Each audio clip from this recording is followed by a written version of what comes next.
Imagine estar em alto mar, sob o céu tempestuoso, vendo ao longe uma silhueta monstruosa se aproximar, velas negras, canhões prontos e no convés, um homem de quase 2 metros com olhos penetrantes, cabelos desgrenhados e mechas de pavio acesas saindo da barba, exalando fumaça como se fosse um demônio vindo do inferno. Esse não é um personagem de filme, ele existiu. Seu nome era Edward Teach, mas o mundo o conheceu como Barba Negra, o pirata mais temido que já navegou os mares. Durante séculos, a figura do pirata habitou o imaginário popular como algo entre o romance e o terror. Mas poucos causaram tanto pavor quanto Barba Negra. Ele não foi o pirata mais rico, nem o que conquistou mais territórios, mas sem dúvida, foi o que deixou a marca mais assustadora na era de ouro da pirataria. Hoje vamos conhecer a verdadeira história de Barba Negra, suas origens misteriosas, seus feitos aterrorizantes, sua morte dramática e o legado sombrio que permanece até hoje. Uma jornada por mares revoltos, traições e batalhas sangrentas. Pouco se sabe com certeza sobre a origem de Edward Teach, ou Edward Teach, como também é chamado. A maioria dos historiadores acredita que ele nasceu por volta de 1680, na Inglaterra, talvez na cidade portuária de Bristol. Como muitos jovens de sua época, Edward embarcou cedo na vida marítima. Lutou como corsário a serviço da coroa britânica durante a Guerra da Sucessão Espanhola, onde ganhou experiência em combate e navegação. Mas quando a guerra acabou, muitos corsários se viram desempregados e com gosto pelo saque. Foi aí que Edward Teach encontrou sua vocação definitiva, a pirataria.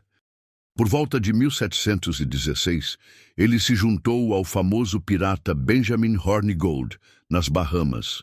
Juntos, atacaram navios ao longo do Caribe, e Teach rapidamente se destacou por sua ferocidade e inteligência.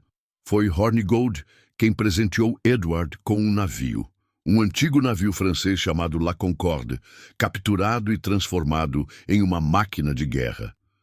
Teach rebatizou o navio de Queen Anne's Revenge, ou Vingança da Rainha Ana, e o equipou com 40 canhões.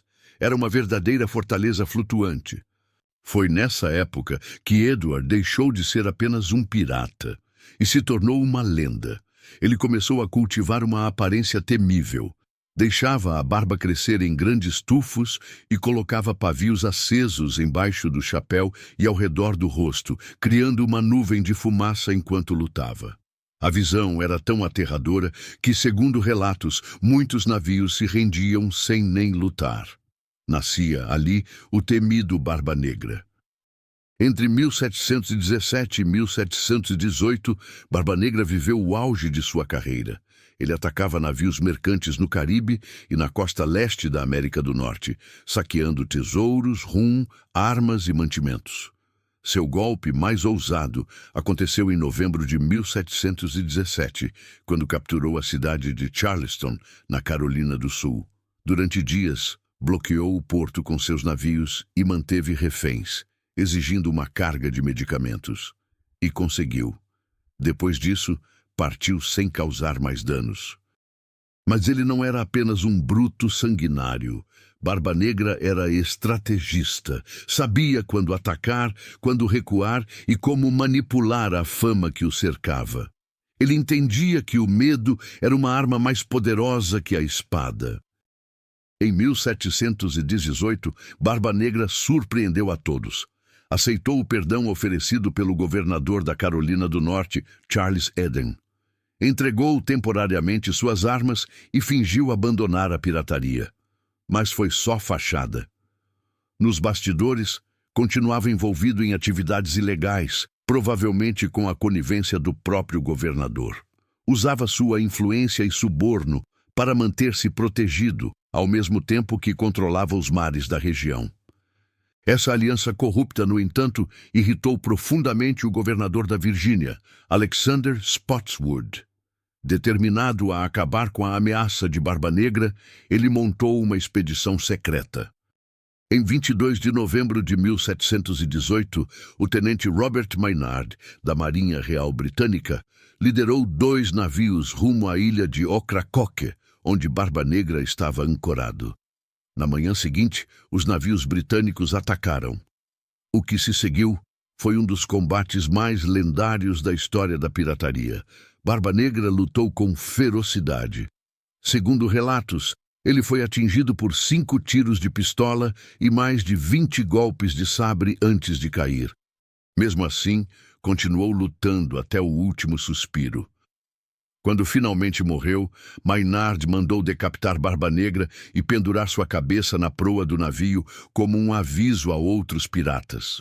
O corpo foi jogado ao mar e, segundo a lenda, nadou ao redor do navio 3 vezes antes de afundar. Verdade ou mito, o fato é que a morte de Barba Negra marcou o fim de uma era.